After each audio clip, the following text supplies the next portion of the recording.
Goeiedag almal, kom ons gesels oor die gees van God en die mens. Wat het gebeur wanneer die mens, 'n man of 'n vrou met die gees van God gevul was? Dit Romeine 34 vers 9. En Josua, die seun van Nun, was vol van die gees van wysheid, want Moses het hom die hande opgelê.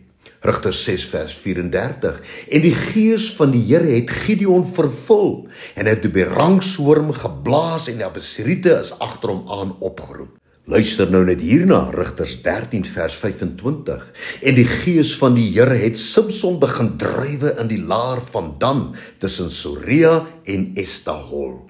Rigters 14 vers 6. En die gees van die Here het oor Simson vaardig geword, en hy het die jong leeu verskeur soos 'n mens 'n bokkie verskeur, sonder dat daar iets in sy hand was. En dan 1 Samuel 11 vers 6. En die gees van God het oor Saul vaardig geword terwyl hy die woorde hoor, en hy het baie kwaad geword. Weet jy, die profeet Nathan Dawid aangespreek het oor sy sonde met Batseba, was sy grootste vrees dat die Here sy gees van hom sou wegneem.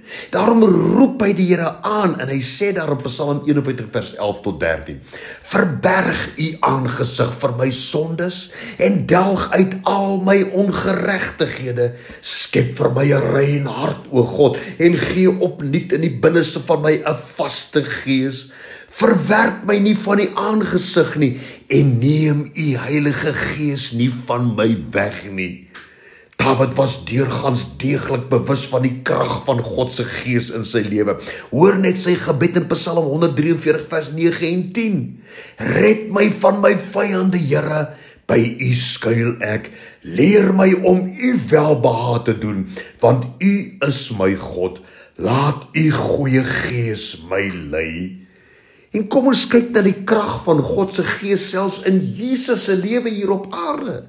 Matteus 3 vers 16. En nadat Jesus gedoop was, het hy dadelik in die water opgeklim, en met eens gaan die hemele vir hom oop, en hy sien die gees van God soos 'n duif neerdaal en op hom kom. En dan Lukas 2 vers 40, en die kindjie, dit is Jesus, het gegroei en sterk geword in die gees, en vol van wysheid, en die genade van God was op hom. Jy weet, dit is dwaas van enige een van ons as mens, om die gees van God in ons lewens te minag.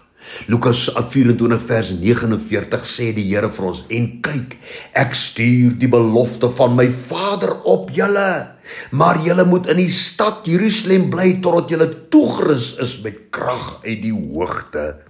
Hierdie woordjie toegerus is in Grieks endouho, wat beteken om 'n spesifieke kledingstuk aan te trek. Kan jy sien, sonder die Heilige Gees is ons eintlik kaal. Die woord krag is in Grieks dunamis, wat dui op inherente krag, wat doelbewus opgewek moet word. Krag binne in iets. En 2 Timoteus 1 vers 6, om hierdie rede herinner ek jou daaraan, om die genadegawe van God aan te wakker wat in jou is, deur die oplegging van my hande. En hierdie uitdrukking aan te wakker is die Griekse woord anazoporeo, wat dui op iemand wat kole aan die brand blaas, om kragtige, voordelige vuur te laat brand. Besef jy hoe belangrik die gees van God in jou lewe kan wees? Romeine 8 vers 14 sê die woord, want almal wat deur die gees van God gelei word, die is kinders van God.